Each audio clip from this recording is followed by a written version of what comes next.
Hello everyone. Good morning all of you. I welcome you all in Pravesa classes. Today we will discuss NDA CDS previous year questions. Okay. So let's do. We have which one among the following happens when a swing rises to a certain height from its rest position? निम्नलिखित में से कौन सा तब होता है जब वह झूला अपनी विश्राम स्थिति से एक निश्चित ऊंचाई तक बढ़ जाता है? क्या बोला है क्वेश्चन में? झूला है, ठीक है, आपको पता है तो झूला किस डायरेक्शन में हम झूलते हैं?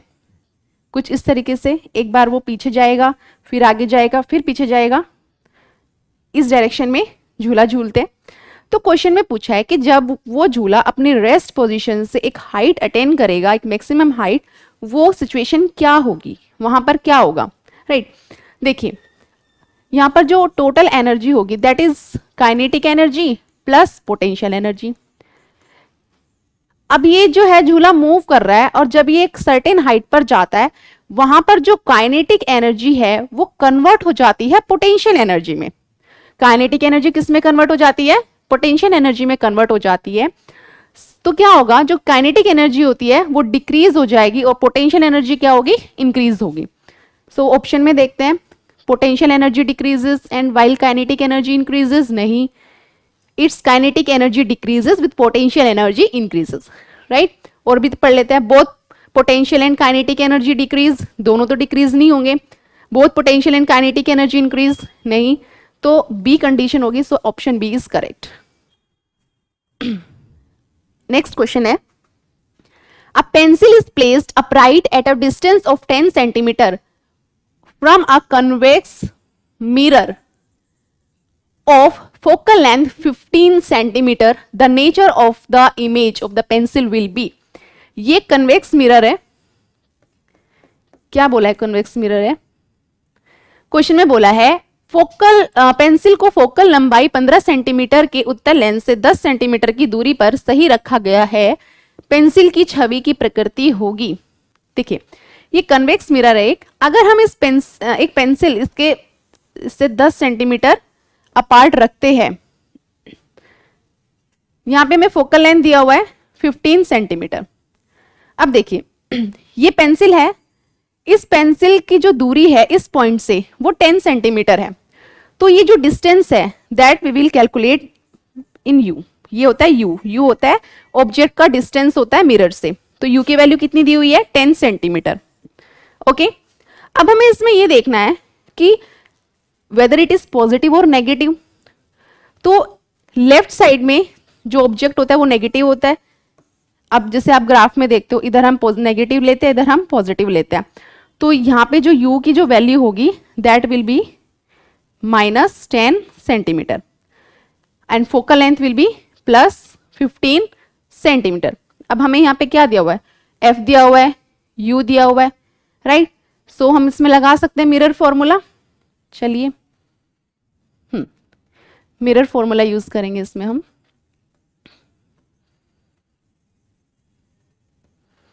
मिरर फॉर्मूला होता है 1/v + 1/u is equal to 1/f। This is the mirror formula. हमें यहाँ पे u की वैल्यू दी हुई है तो हम लिख लेते हैं u की जो वैल्यू दी हुई है that is minus, don't forget, okay, 1/10 minus, यहीं पे हमने इसको कर दिया, इज इक्वल टू 1/f यानी 1/15। अब ये माइनस का उधर जाएगा तो प्लस में हो जाएगा। तो 1/v इज इक्वल टू 1/15 + 1/10। तो क्या होगा 1/v की वैल्यू आ जाएगी 1/5 कॉमन ले लो, यहाँ पे क्या होगा 1/3 + 1/2। तो this will be equal to 1/5 into 5/6। 5 से 5 कैंसिल हो जाएगा। सो 1/6 v की वैल्यू आ जाएगी 1/6, यानी v is equal to 6 centimetre, right. यानी इमेज का जो डिस्टेंस है वो छोटा है। क्लियर? ये तो हमें पता चल गया कि साइज क्या हो गया? रिड्यूस हो गया। अब इसकी मैग्निफिकेशन देखेंगे। जब हम मैग्निफिकेशन क्या होता है? -v/u, -v/u। So 6/10 that is equals to 0.6। Clear. अब आप देखें यहाँ पे जो ऑब्जेक्ट का जो डिस्टेंस है वो 10 था, तो साइज क्या हो गया, रिड्यूस हो गया।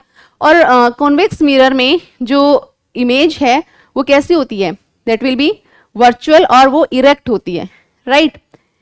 तो ऑप्शन में देख लेते हैं कहाँ पे रियल इन्वर्टेड मैग्नीफाइड नहीं होगा, रियल इरेक्ट नहीं होगा, virtual erect and reduced. Yes, this is a correct answer. Virtual होता है आभासी बनेगा, इमेज सीधी बनेगी, और जो उसका जो साइज है वो रिड्यूस हो गया। So now here C option is a correct answer. Next, a lady is standing in front of a plane mirror at a distance of 1 meter from it. She walks 60 centimeter towards the mirror, the distance of her image now from herself. एक महिला समतल दर्पण के सामने उससे 1 metre की दूरी पर खड़ी है। वह दर्पण की ओर 60 सेंटीमीटर चलती है। दर्पण की मोटाई को अनदेखा करते हुए अब अपने आप से एक छवि की दूरी उसकी क्या होगी। क्वेश्चन को समझते हैं।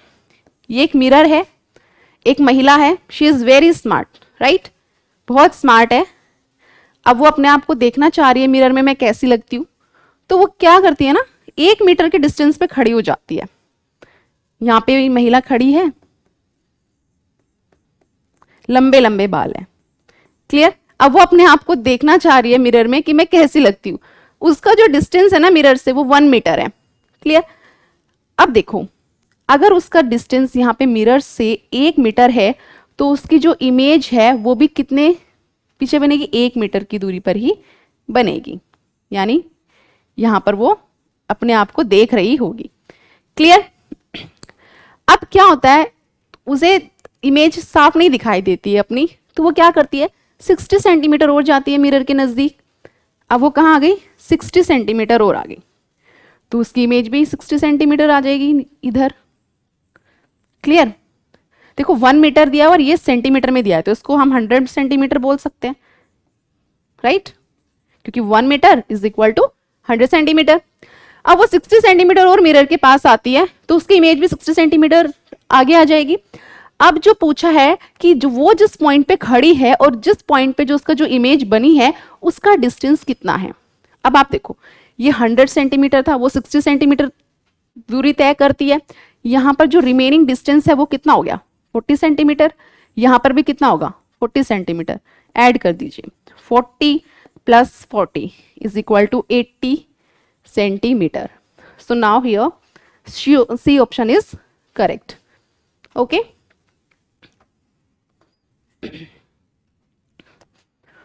Okay. A simple circuit contains a 12-volt battery and a bulb having 24 ohm resistance. When you turn on the switch, the ammeter connected in the circuit would read. एक साधारण सर्किट में 12 वोल्ट की battery और 24 ओम प्रतिरोध वाला एक bulb होता है। जब आप खिंचाव को चालू करते हैं तो सर्किट में जुड़ा तो एमीमीटर पड़ेगा। इट मीन्स एक सर्किट है जिसमें जो बैटरी है वो कितने वोल्ट की है, 12 वोल्ट की है, और उसमें जो रेजिस्टेंस फ्लो कर रहा है प्रतिरोध वो कितने, रेजिस्टेंस 20 ओम। हमें यहां पे फाइंड आउट करना है करंट, आई की वैल्यू। एक रिलेशन है V is equal to I R, this is Ohm's law, okay. Ohm's law है, जो V है वो डायरेक्टली प्रोपोर्शनल होता है I के। R हम यहाँ पे कांस्टेंट टर्म लगाते हैं, राइट।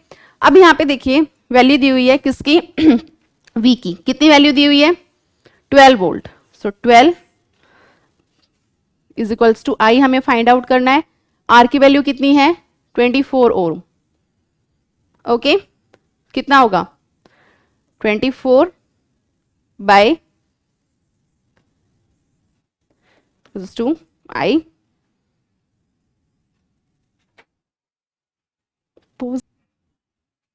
तो यहां से I की वैल्यू हो जाएगी 1/2, यानी I is equal to 0.5 ampere. So now option A is correct, 0.5 ampere is the right answer. Now Hello everyone. Good morning all of you. I welcome you all in Pravesa classes. Today we will discuss NDA CDS previous year questions. Okay. So let's do. We have which one among the following happens when a swing rises to a certain height from its rest position? निम्नलिखित में से कौन सा तब होता है जब वह झूला अपनी विश्राम स्थिति से एक निश्चित ऊंचाई तक बढ़ जाता है? क्या बोला है क्वेश्चन में? झूला है, ठीक है, आपको पता है तो झूला किस डायरेक्शन में हम झूलते हैं? कुछ इस तरीके से, एक बार वो पीछे जाएगा, फिर आगे जाएगा, फिर पीछे जाएगा, इस डायरेक्शन में झूला झूलते हैं। तो क्वेश्चन में पूछा है कि जब वो झूला अपनी रेस्ट पोजीशन से एक हाइट अटेन करेगा, एक मैक्सिमम हाइट, वो सिचुएशन क्या होगी, वहां पर क्या होगा, राइट? देखिए यहां पर जो टोटल एनर्जी होगी that is kinetic energy plus potential energy.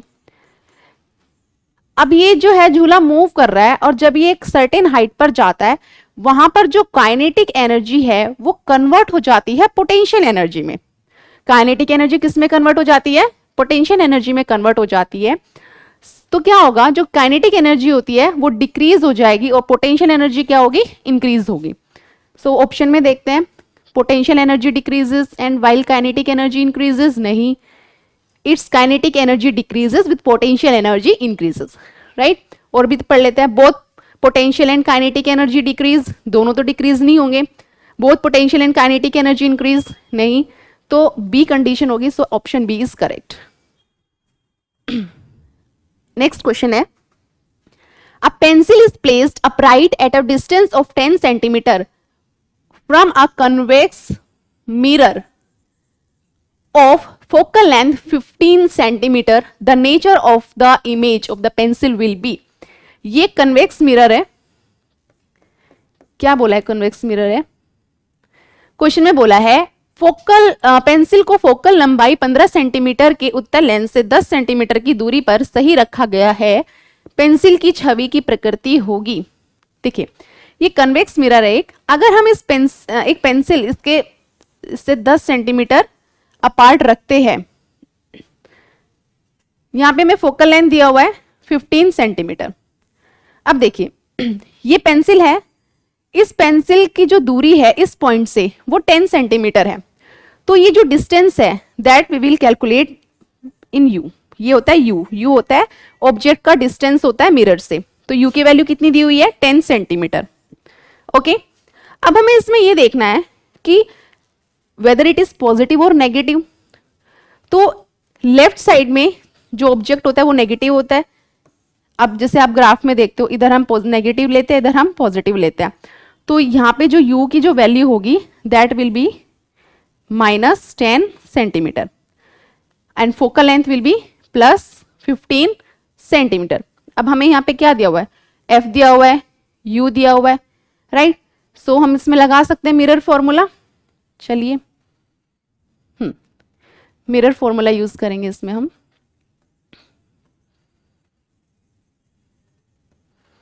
Mirror formula होता है 1/v + 1/u is equal to 1/f। This is the mirror formula.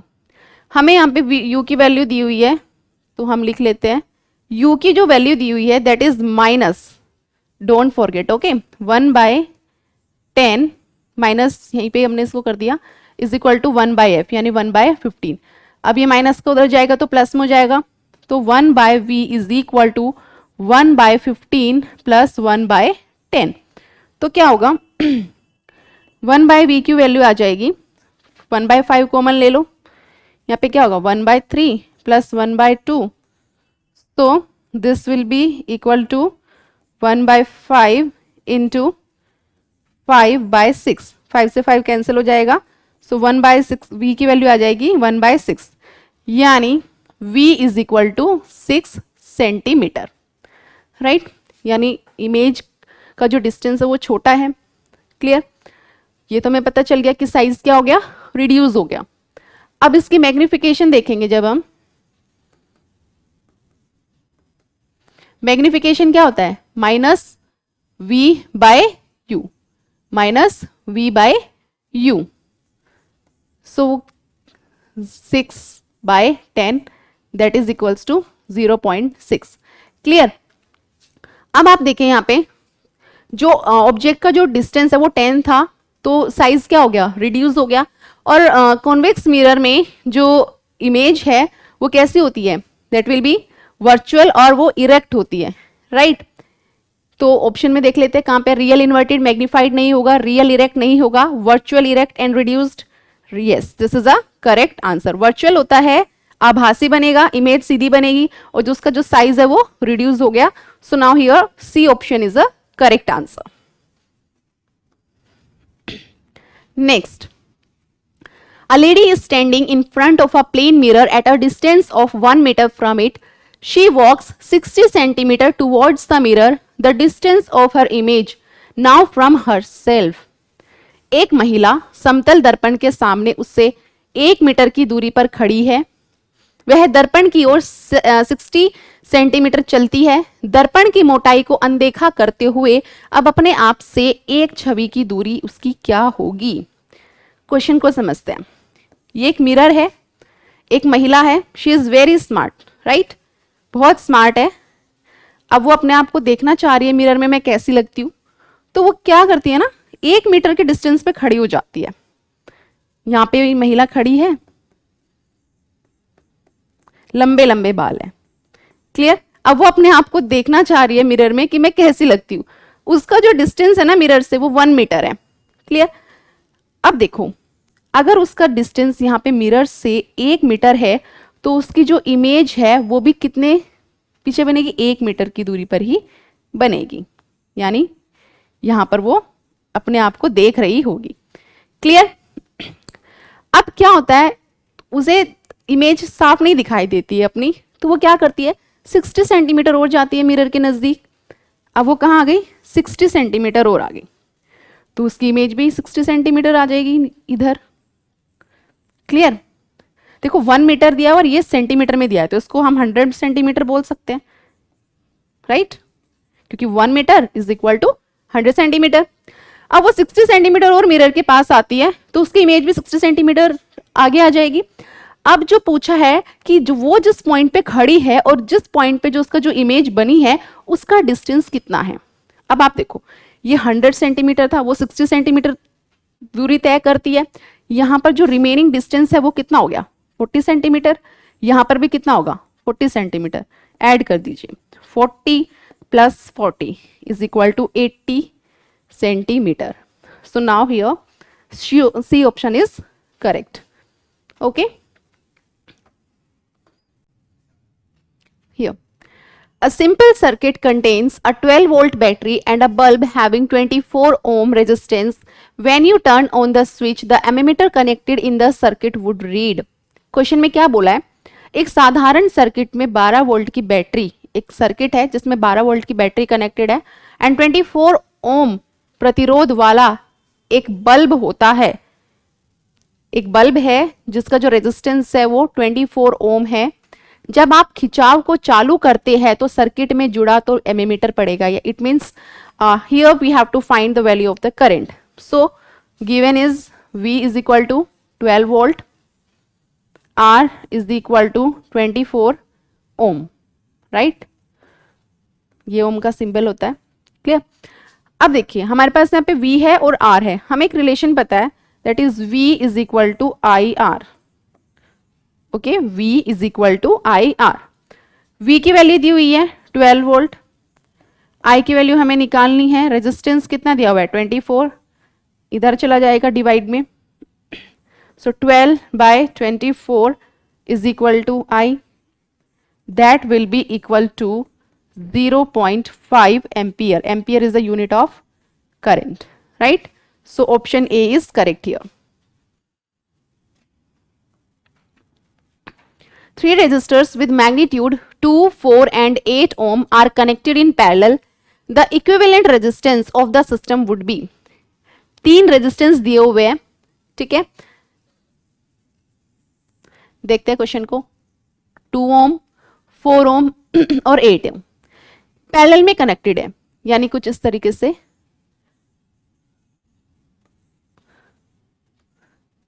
तीनों पैरेलल में कनेक्टेड है।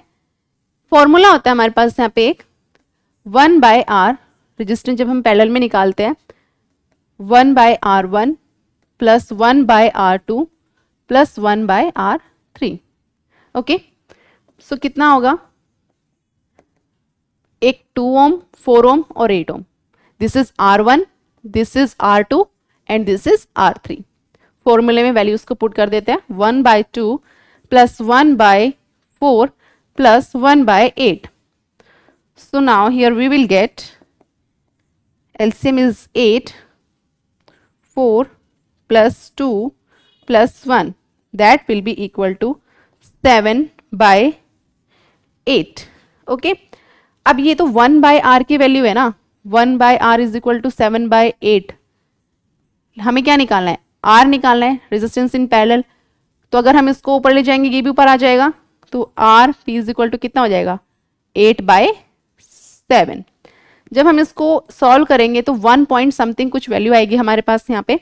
क्वेश्चन में क्या पूछा है, ऑप्शंस में लेस देन 2 ओम होगी, more than 2 ohm but less than 4 ohm, 4 ohm या 14 ओम। ऑब्वियसली ये दोनों तो नहीं होंगे, बोला मोर देन 2 ओम, पॉसिबल ही नहीं है क्योंकि 1 पॉइंट में कुछ आंसर आ रहा है। So the correct answer will be here A, that will be less than 2 ohm. Okay, a Kelvin thermometer and a Fahrenheit thermometer both give the same reading for a certain sample. What would be the corresponding reading in a Celsius thermometer? Kelvin thermometer और Fahrenheit thermometer दोनों एक निश्चित नमूने के एक लिए समान reading देते हैं। सेल्सियस थर्मोमीटर में संगत रीडिंग क्या होगी? क्वेश्चन में ये बोला है कि एक केल्विन थर्मोमीटर है और एक फेरेनहाइट थर्मोमीटर है, दोनों सेम रीडिंग देते हैं। अब सेल्सियस थर्मोमीटर में उसकी रीडिंग कितनी होगी? हमारे पास यहाँ पे एक रिलेशन होता है, C/5 is equal to F minus 32/5 is equal to R/4 is equal to K minus 273/5। Sorry, that will be equal to 9, यहाँ पे 9 आएगा। ओके, अब इसमें देखिए हमें क्या बोला है, जो केल्विन थर्मोमीटर है और फेरेनहाइट थर्मोमीटर है, दोनों की वैल्यू क्या है, सेम है। इट मीन्स अगर इसकी वैल्यू सेम है और इसकी वैल्यू सेम है, दे विल बी इक्वलिटी। सो लिख लेते हैं F minus 32/9 is equals to K minus 273/5। यहां पे मैं मान सकती हूं कि जो F की और K की वैल्यू होगी वो सेम होगी, so that will be equal to X। So X is equal to X minus 32/9 is equal to X minus 273/5। Cross multiply कर देंगे। देखिए क्रॉस मल्टीप्लाई करने के बाद हमारे पास यहाँ पे जो X की वैल्यू होगी that will be equal to 574। ये जो इक्वल वैल्यू होगी वो 574 के इक्वल होगी, बट ये अभी हमारे पास X की वैल्यू आई है, राइट? अभी ये X की वैल्यू आई है, हमें क्या निकालनी है, सेल्सियस की। अब जो ये C/5 है that will be equal to this, अभी इसके इक्वल होगी, राइट? लिख लेते हैं C/5 is equal to K minus 273/5। Clear?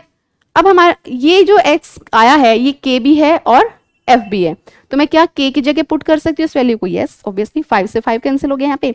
C is equal to K की वैल्यू कितनी होगी, 574 माइनस 273, एंड द सेल्सियस की वैल्यू जो होगी that will be equal to 301।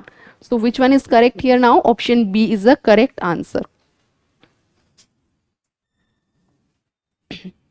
Next question है, if the potential difference applied to an X-ray tube is doubled while keeping the separation between the filament and the target as same, what will happen to the cutoff wavelength? यदि किसी x ray tube पर लगाया जाने वाला संभावित अंतर filament और लक्ष्य के बीच की दूरी को समान रखते हुए दोगुना कर दिया जाए तो कट ऑफ तरंग दैर्घ्य का क्या होगा? सी हियर, सेम रहेगा या डबल हो जाएगा या आधा हो जाएगा या 4 टाइम्स हो जाएगा उसकी ओरिजिनल वेवलेंथ की? Let's see. Lambda is equal to होता है HC अपॉन में EV। ये रिलेशन होता है बस पोटेंशियल डिफरेंस और वेवलेंथ के बीच में। अब हमने क्या करा है, पोटेंशियल डिफरेंस को डबल कर दिया है, राइट। सो ये क्या है, यहां पे पोटेंशियल डिफरेंस है।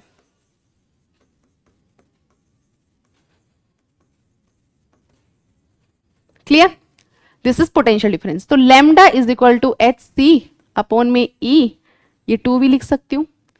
अगर मैं इस 2 को उधर साइड में लिख दूं तो मेरे पास कुछ ऐसा रिलेशन आएगा, H C by E V into 1/2। देख रहे हो क्या हो गया है, वेवलेंथ हाफ हो गई है। Clear, so what will be the correct answer here, will be halved. Option C is correct. Next, the radii of curvature of the faces of a double convex lens are 10 centimeter and 20 centimeter. The refractive index of the glass is 1.5.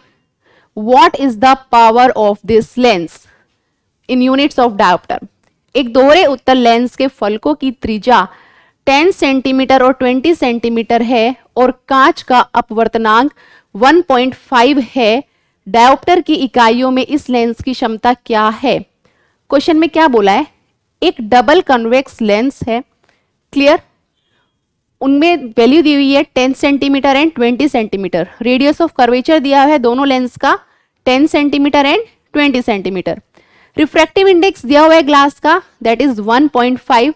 So what is the power of this lens? तो इस lens की power कितनी होगी? हमारे पास यहाँ पे एक रिलेशन है, 1/f is equals to n minus 1 1/r minus 1/r1 minus 1/r2। Okay, देखते हैं n की वैल्यू कितनी है, 1.5, रिफ्रैक्टिव इंडेक्स दिया हुआ है -1। क्लियर, नेक्स्ट r1 जो है वो हमें दिया हुआ है 10 centimetre and r2 is equals to दिया हुआ है 20 सेंटीमीटर। ये देखो, अगर मैं लेंस बनाती हूं,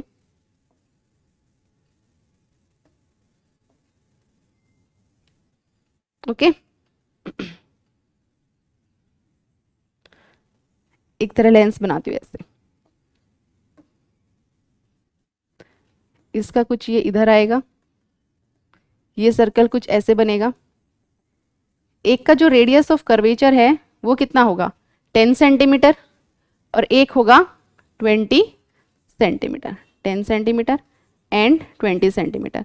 ये पॉजिटिव में होगा and that will be in a negative. क्या वैल्यूज होंगी, 1/10 माइनस 1/20। क्लियर, सो 1/f ये किसके इक्वल होगा, 1.5 माइनस 1 0.5, तो हो जाएगा माइनस माइनस प्लस 1/10 प्लस 1/20।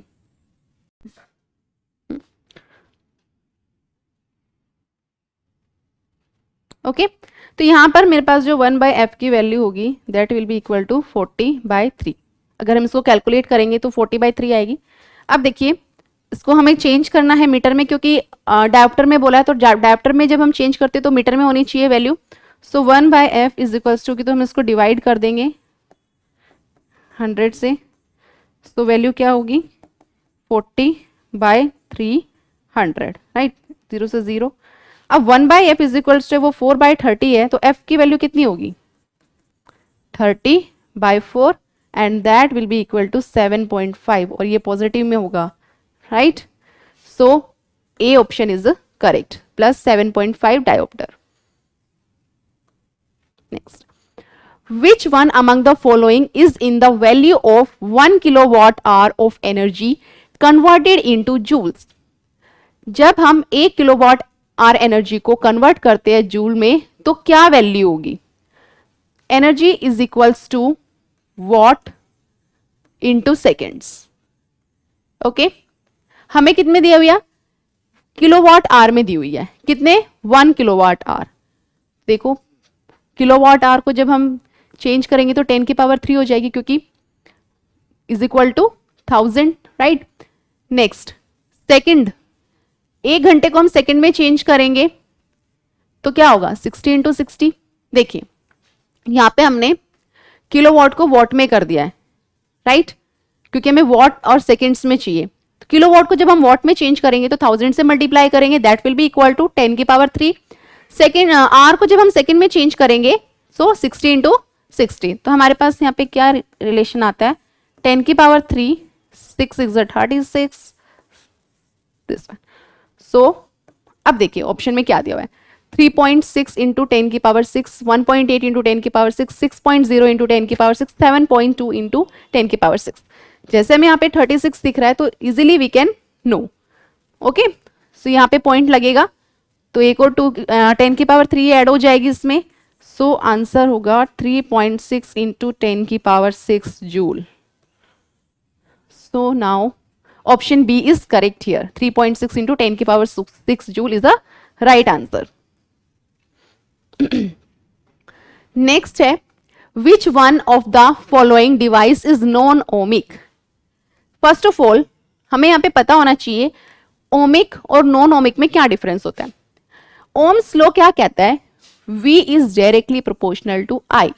जैसे ही हम ये प्रोपोर्शनलिटी का साइन हटाते हैं तो हम यहाँ पे लिख देते हैं इज इक्वल टू, तो एक कॉन्स्टेंट टर्म आ जाता है दैट इज आर, तो V is equals to I R. यानी जो भी इस लॉ को फॉलो करेगा, जो भी डिवाइस इस लॉ को फॉलो करेगी that will be ohmic device, जो नहीं करेगी all those are non ohmic device. Option में देखते हैं क्या क्या बोला है। First one is conducting copper wire, conducting copper coil. अगर एक कॉपर कॉइल है वो कुछ कंडक्ट कर रही है, ओब्वियसली इलेक्ट्रिसिटी कंडक्ट करेगी, रेजिस्टेंस होगा तो ये तो फॉलो करेगा। Electric heating coil, electric effect होगा हीटिंग पे, ये भी होगा। सेमीकंडक्टर डायोड, नहीं पता इसके बारे में। रियोस्टेट, रियोस्टेट भी ऑलवेज फॉलो करेगा किसको, ओम लॉ को। अब बचा कौन सा, semiconductor diode, okay. So now here C option is correct. ये जो सेमीकंडक्टर डायोड है ये ओम्स लॉ को फॉलो नहीं करता है। Next, at 20 degrees Celsius, the speed of sound in water is approximately 20 degree Celsius पे जो स्पीड होगी साउंड की इन वाटर वो कितनी होगी। अब देखिए इसमें हमें यहाँ पे पता होना चाहिए कि जो स्पीड ऑफ एयर होती है वो कितनी होती है, 340 मीटर पर सेकेंड, ओके। नेक्स्ट, अब हमें किसकी निकालनी है, वाटर की निकालनी है। लेकिन हमें ये पता है कि जो स्पीड ऑफ वाटर होती है वो 4 या 4.2 या 4.3 बोलो आप, वो नियरली इक्वल होती है 4.3 times of speed of air, so that is 340। तो हमारे पास यहाँ पे जो आंसर आएगा that will be equal to 1462 around, approx इतना आंसर आएगा, ठीक है। अब ऑप्शन में क्या बोला है, 330 मीटर पर सेकेंड, 800 मीटर पर सेकेंड, 1500 मीटर पर सेकेंड या 5000 मीटर पर सेकेंड। सो अप्रोक्स हमारे पास इतना आंसर आया है जो नियरली इक्वल है 1500 K. So the correct answer will be here C, C is a correct answer. Next है, basic scientific principle behind a nuclear reactor is. परमाणु रिएक्टर के पीछे मूल वैज्ञानिक सिद्धांत है nuclear fusion, controlled nuclear fusion, uncontrolled nuclear fusion या controlled nuclear fusion. देखिए न्यूक्लियर रिएक्टर है, क्लियर। तो यहां पर हम न्यूक्लियर रिएक्टर की जब भी हम बात करते हैं तो हमें फ्यूजन ये दिमाग में आता है, क्लियर। न्यूक्लियर फ्यूजन क्या होता है, न्यूक्लियर फ्यूजन क्या होता है, जब हम न्यूक्लियर फ्यूजन करेंगे सो ये जो पार्टिकल्स है ये ब्रेक हो जाते हैं, कुछ पार्टिकल्स ब्रेक होंगे प्लस न्यूट्रॉन्स बनेंगे प्लस प्रोटॉन्स बनेंगे प्लस कुछ फोटॉन्स बनेंगे, क्लियर। और हाई एनर्जी रिलीज होगी, क्या होगी, हाई एनर्जी रिलीज होती है, क्लियर। तो फ्यूजन का मतलब होता है टूटना या विखंडन होना, क्लियर। न्यूक्लियर फ्यूजन होता है ये न्यूक्लियर रिएक्टर का जो प्रिंसिपल होता है। अब ये हमें पता है कि न्यूक्लियर फ्यूजन होता है, लेकिन यहाँ पे दो चीजें दी हुई है, एक दी हुई है अनकंट्रोल्ड और एक दी हुई है कंट्रोल्ड। तो न्यूक्लियर फ्यूजन जो होगा अगर वो अनकंट्रोल्ड होगा तो ऑब्वियसली वो सिचुएशन जो है उसमें जो न्यूक्लियर रिएक्टर होगा that will B not perfect. तो हमें क्या करना है, इसको कंट्रोल करना है. सो न्यूक्लियर फिजन कैसा होगा, कंट्रोल्ड होगा. सो now here D option is a right. Next, a lemon kept in water in a glass tumbler appears to be larger than its actual size. It is because of, एक lemon है, ठीक है, आप उसे glass के एक tumbler है जो पानी से भरा हुआ है, आप उस लेमन को उसमें रख देते हो. देखिए सारे ध्यान से, ये पानी है, क्लियर. आपने इस लेमन को पानी में रख दिया है. अब आप इस पानी को कहां से देख रहे हो, ऑब्वियसली बाहर से देख रहे होंगे. अब जब आप इस पानी को बाहर से देखोगे, इसके अंदर जो ये लेमन है ये आपको बड़ा साइज दिखाई देता है. आपने जब वो लेमन डाला तो उसका साइज इतना था, लेकिन जब आप इसको पानी में डाल देते हो लेमन को, तो वो आपको कुछ बड़ा साइज दिखाई दे रहा है. सो दैट इज बिकॉज ऑफ, इसका कारण क्या है, ऑप्शन में देखते हैं. पहला हमें दिया हुआ है reflection of light, next scattering of light, then refraction of light, then polarisation of light. एक एक करके सभी के बारे में डिस्कस कर लेते हैं. रिफ्लेक्शन ऑफ लाइट क्या होता है? रिफ्लेक्शन ऑफ लाइट हमने देखा है, हमने तो कोई देखा ही नहीं किसमें कि दो मीडियम होंगे, है ना. सिंपल हमें पता है कि एक लाइट रे है वो इंसिडेंट होती है और विद द सेम एंगल वो रिफ्लेक्ट बैक हो जाती है. Clear, this is known as reflection. Next है scattering of light. Scattering of light क्या होती है? जो लाइट, एक व्हाइट लाइट होती है जो 7 कलर्स में प्रोड्यूस होती है, स्कैटर्स हो जाती है, यानी लाइट जो है वो बिखर जाती है. That is scattering of light. Clear. Now next refraction of light. Refraction of light में हम दो मीडियम की बात करते हैं. एक मीडियम की बात करते हैं हम रेयरर, और एक मीडियम की बात करते हैं denser. Rarer medium and denser medium.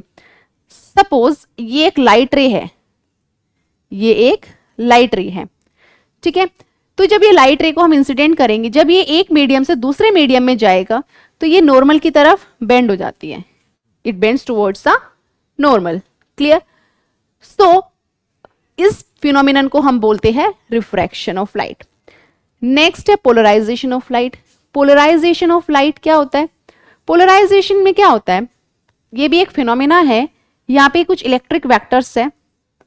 अगर हम इन इलेक्ट्रिक वेक्टर्स को एक प्लेन शीट के थ्रू जब हम पास करेंगे, तो जो लाइट है वो क्या करती है, इन सबको एक अरेंज कर देती है इस डायरेक्शन में. Clear.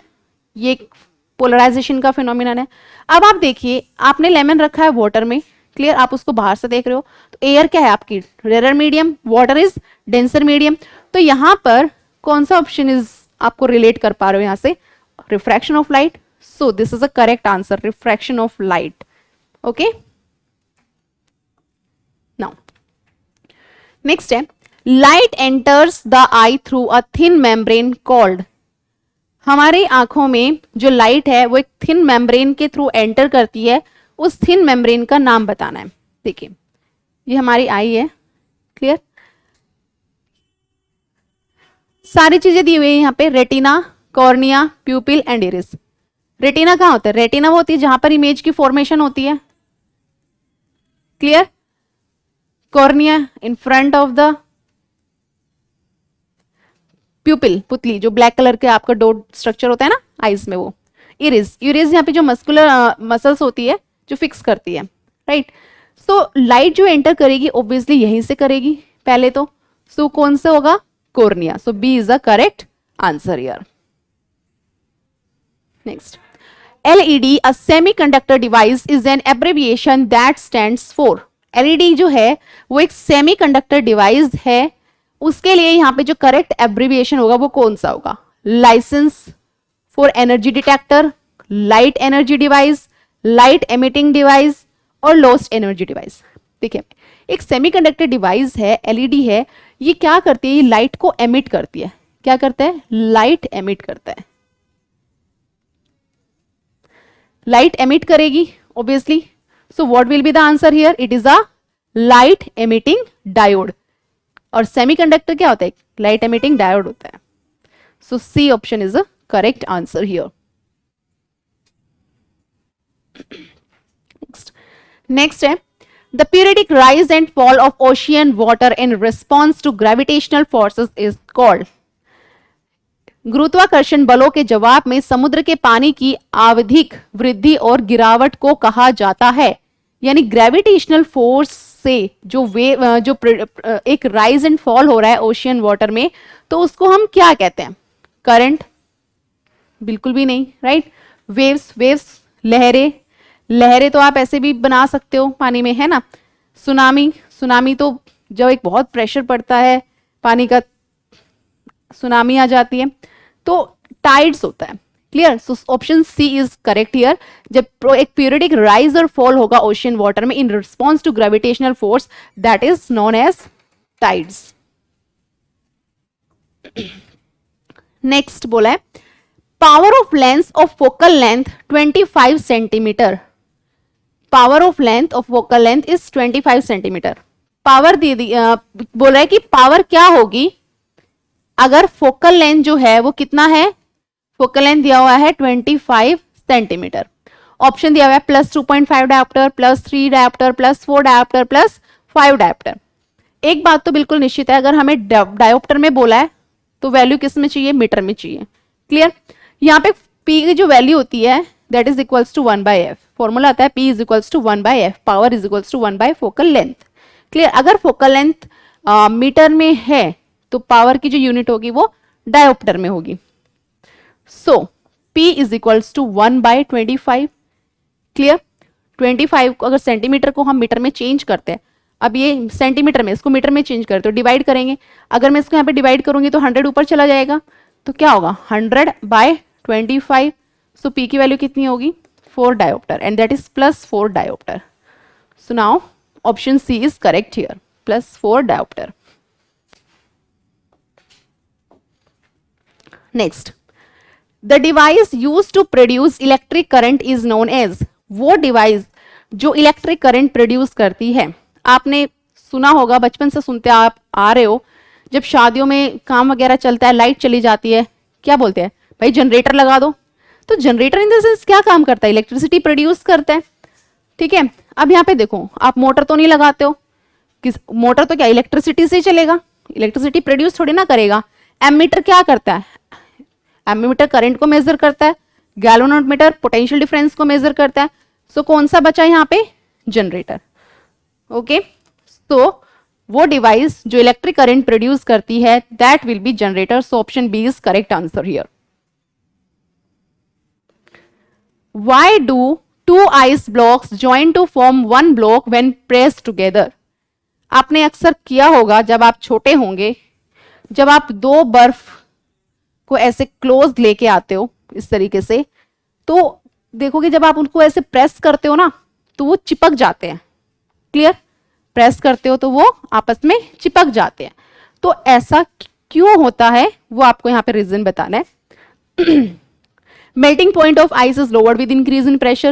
Melting point of ice increases with increase in pressure. Melting point of ice remains unchanged with increase in pressure. या melting point of ice is 0 degree Celsius. ये तो ऑब्वियसली नहीं हो सकता, अनचेंज भी नहीं होगा और 0। अब यहाँ पे हमें जो कंफ्यूजन होती है ये होती है, यहाँ पे एक रिलेशन है कि जो मेल्टिंग पॉइंट ऑफ आइस है वो लोअर हो जाता है जब प्रेशर बढ़ता है। कैसे? देखिए, जब हम इन दोनों को ऐसे क्लोज लेके आते हैं तो इनके जो मॉलिक्यूल्स है वो आपस में क्या हो जाते हैं? डिफ्यूज हो जाते हैं, क्लियर? आपस में जो मॉलिक्यूल्स है वो डिफ्यूज हो जाते हैं। जब मॉलिक्यूल्स डिफ्यूज होंगे तो मेल्टिंग पॉइंट क्या हो जाता है? कम हो जाता है। और हम प्रेशर तो लगाते हैं, यानी प्रेशर कहीं ना कहीं तो इंक्रीज हो रहा है, तो प्रेशर जब हम लगाएंगे तो मेल्टिंग पॉइंट उससे क्या हो जाता है? लोअर हो जाता है, जिस कारण वो आपस में स्टिक हो जाते हैं, clear? So now here option A is the correct answer. Next, the sun is observed to be reddish when it is near the horizon, that is in the morning and in the evening. This is because question में बोला है कि जो सन है जब वो horizon पे आता है, लाइक हियर इवनिंग और मॉर्निंग में, तो उसका जो कलर है वो रेड दिखाई देता है। जैसे आप सुबह सुबह उठकर देखो 5-6 बजे गर्मियों में, तो 5 बजे उठ के देखो तो जो सन है वो आपको रेड कलर का दिखता है, आप उसको इजीली देख सकते हो। लेकिन जब 12 बजते हैं तो देखना बहुत मुश्किल होता है सूरज की तरफ, और देखना भी नहीं चाहिए, इससे हमारी आइज पे इफेक्ट पड़ता है, क्लियर? लेकिन इसलिए बोलते हैं सुबह जल्दी उठना चाहिए, राइट? क्योंकि जब हम सूरज को देखें तो हमें पता चले कि मॉर्निंग और इवनिंग में वो रेड दिखता है। तो वो यहाँ पर क्या पूछ रहा है? इससे पीछे का कारण पूछ रहा है कि ऐसा क्यों होता है, क्लियर? अब देखिए, अब जो सन होता है वो लार्जर डिस्टेंस पे होता है एक तो इस टाइम पे, क्लियर, इसलिए हमें धूप भी कम लगती है। अब यहाँ पे एक दूसरा आ गया कि वो रेड दिखाई देता है, तो ऐसा क्यों होता है? अब देखो, यानी हम यहाँ पे बात करते हैं वेवलेंथ की। आपने रेनबो के कलर्स बचपन में याद किए होंगे, विबग्योर, मैम ने बोला होगा बेटा विबग्योर याद कर लो। ये रेनबो के कलर्स हैं, violet, indigo, blue, green, yellow, orange and red. देखिए रेड जो है वो सबसे नीचे आता है, क्लियर, जो रेड है वो सबसे नीचे आता है और जो वायलेट है वो सबसे ऊपर रहता है। ऑप्शन देख लेते हैं एक बार one by one. Red light is least scattered by atmosphere, red light is most scattered by atmosphere, it is the colour of the sun in the morning and evening. Natural colour थोड़े ना हम बोलेंगे कि उसका red ही है morning और evening में, अगर उसका नेचुरल कलर रेड होता तो हमें दोपहर के 12 बजे भी वो रेड ही दिखाई देता, ऐसे येलो ऑरेंज थोड़े ना दिखाई देता। तो ये ऑप्शन तो ऑब्वियसली नहीं होगा। Earth atmosphere emits red light, नहीं, अगर earth atmosphere red light emit करती तो कभी धूप कभी छांव ऐसा नहीं दिखती, तो ये ऑप्शन भी नहीं होता। तो यहाँ पे दो चीजें हैं, एक तो red light is least scattered by atmosphere, एक red light is most scattered by atmosphere. अब आप देखो ये आपको ये सबसे नीचे आ रहा है, वी क्या है, सबसे ऊपर है, तो देखने से लग रहा होगा कि जो रेड लाइट है वो सबसे लीस्ट है, ठीक है। तो रेड लाइट जो होती है वो लीस्ट स्कैटर्ड होती है, इसीलिए हमें दिखाई देता है क्या, सूरज मॉर्निंग में और इवनिंग में रेड कलर का। So A is the correct option here. Next, if an object moves with constant velocity then which one of the following statement is not correct। यहां पर ये पूछा है कि not correct, ये चीज ध्यान में रखनी है। not correct यानी जो सही नहीं है।